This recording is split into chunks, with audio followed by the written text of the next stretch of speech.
பிறந்த நாள் வருதுன்னா அவர் பேரில் நீங்கள் ஒரு தானம் கொடுக்குறீங்கன்னு வச்சுக்கோங்க. அப்போ அந்த தானம் பேரே அவங்க பேர் ஆகிடாது இல்லையா?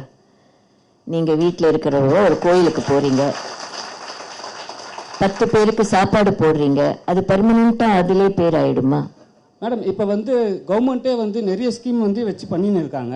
நீங்கள் தொடர்ச்சியாக அவங்க கூட ஜாயின் பண்ணி பண்ணுறீங்களா இல்லை தனியாக பண்ணுறீங்களா? இல்லை, அவங்களோடய சேர்ந்து பண்ணுறதுல தவறே இல்லையப்பா. கலெக்டர்ஸை காண்டாக்ட் பண்ணி, ஆஃபீஸர்ஸை காண்டாக்ட் பண்ணி, நமக்கு என்ன வேணுமோ அவங்கக்கிட்ட கொண்டு போய் தெரிவிக்கணும். நம்ம அந்த அதை கொண்டு போய் சொன்னால் தானே அவங்களுக்கும் புரியும். ஸோ அந்த அவேர்னஸ் கொண்டு வரதுக்கு முதல் முயற்சியாக இருக்கும். 108 ஆம்புலன்ஸ்லாம் இருக்குது. நீங்கள் ஏதாவது ஸ்பெசிஃபிக்காக நம்பர் வச்சுருக்கீங்களா? இல்லை அது ரஜினி சார் பேரை வச்சு ஆம்புலன்ஸ் வைப்பீங்களா? மேபி இன் த ஃபியூச்சர் அதுக்கெல்லாம் வேணுங்கிற டீம்ஸ் ஃபார்ம் பண்ணிகிட்டு இருக்கோம். இப்போது அசிஸ்டன்ஸ்னால் என்ன, எமர்ஜென்சினா என்ன, அதெல்லாம் ஃப்யூச்சரில் எப்படி கொண்டு போகணுன்றத ஆராய்ச்சி பண்ணுற டீம் ரிசர்ச் அண்ட் டெவலப்மெண்ட்டில் இருக்காங்க இப்போது. மேடம், பல காலமாக குழந்தைங்க வெளியே விளையாடி நல்லா ஆரோக்கியமாக வளர்றதாக தான் சொல்லுவாங்க. ஆனால் நீங்கள் என்ன சொன்னீங்க, இப்போ கொஞ்சம் கண்ட்ரோல் பண்ணி வைங்கன்றீங்க. இல்லை அப்படி சொல்லலை. ஒரு நிமிஷம். அப்புறம் டேக் போட சொல்கிறீங்க, அவங்களுக்கு ஐடி கார்டு கொடுக்க சொல்கிறீங்க. அது எப்படி மேடம் சரிப்படும் தமிழ்நாட்டில்? இல்லை, நீங்கள் புரிஞ்சிக்கலன்னு நினைக்கிறேன். அவங்க விளையாடுற அளவுக்கு பாதுகாப்பு கொடுக்கணும்னு சொன்னேன். வெளியில் அவங்க சாதாரண விளையாடணும், ஃபீல்டில் விளையாடணும். அப்போ பெரியவங்க பாதுகாப்புக்கு நிற்கணும், தனியாக விட்டுட்டு போகக்கூடாதுன்னு நான் சொன்னேன்.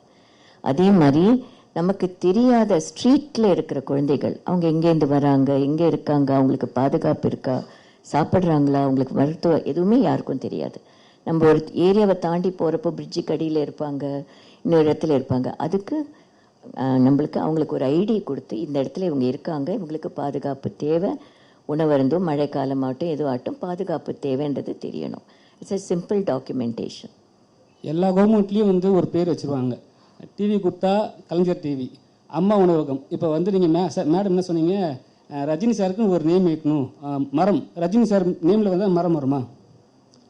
நீங்கள் எல்லாம் தப்பாகவே இல்லை மேடம், என்னன்னா நீங்கள் சொன்னீங்க அவங்க பேரில் தான் இல்லை பேரா நண்பராக. இப்போ உங்கள் வீட்டில் ஒருத்தருக்கு பிறந்த நாள் வருதுன்னா அவர் பேரில் நீங்கள் ஒரு தானம் கொடுக்குறீங்கன்னு வச்சுக்கோங்க.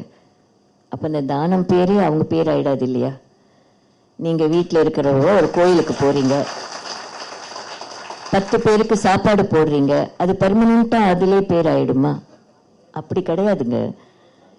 அந்த ஒரு வருஷத்துக்கு உகந்த மாதிரி ஞாபகம் இருக்கிற மாதிரி சில காரியங்களை செஞ்சு அது உலகத்துக்கும் பயன்படக்கூடியதாக இருக்கணுன்றதுக்காக தான் இப்போ அவங்க மகாத்மா காந்தி பேரில் அன்றைக்கி மகாத்மா காந்தி ஃபவுண்டேஷன், மகாத்மா காந்தி சேரிட்டின்னு பண்ணுறாங்க.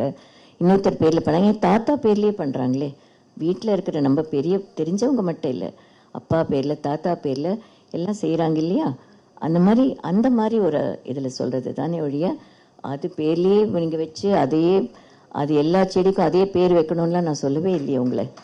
ஓகே மேடம், வாலண்டியர்ஸ் இப்போ எவ்வளோ பேர் இருக்காங்க, உங்கள் அச்சீவ்மெண்ட் எவ்வளோ இருக்கும்? எதுங்க வாலண்டியர்ஸ் இப்போ எத்தனை பேர் இருக்காங்க இப்போ உங்கள் இதில்? இன்னும் எவ்வளோ பேர் வளர்ச்சியில் இருக்கிறீங்க? ஒரு ஸ்கூல் ஆரம்பிக்கும் போது 11 பசங்க இருப்பாங்க, 10 பசங்க இருப்பாங்க, அப்புறம் 100 ஆகுவாங்க, அப்புறம் 1000 ஆகுவாங்க. ஒரு ஸ்தாபனம் ஆரம்பிக்கும் போது 10 பேர் இருப்பாங்க, அப்புறம் 30 பேர் ஆவாங்க. ஒரு டாட்டா, இன்ஃபோசிஸ் கூட 10 பேர் 11 பேர் கூட ஆரம்பித்த ஸ்தாபனங்கள் தான்.